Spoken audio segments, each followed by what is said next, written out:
sling shot అదిరింది రే సోమను కొండ్రా దీన్నే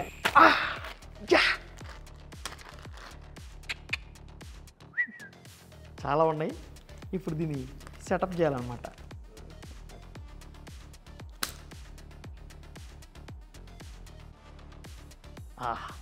instrument ready అయిపోయింది work అవుతుందో లేదో చెక్ చేద్దాం తగిలింది రమ్మచ్చా ఇంకోటి ట్రై చేద్దాం ఇంకోటి లేజర్ దానికే పాయింట్ అవుట్ చేసి కొడుతున్నా ఇప్పుడు లేజర్ తలకు పెట్టా తగిలింది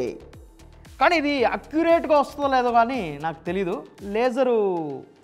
స్లింగ్ షాట్ అయితే వర్క్ అవుతుంది కానీ ఈ లేజర్ అక్యురేట్గా వస్తుందో లేదో చెప్పలేను సో సగం వర్త్ సగం నాట్ వర్త్ మీరు కూడా ట్రై చేసి ఎలా ఉందో కింద కామెంట్లో తెలియచేయండి ఓకేరా బాయ్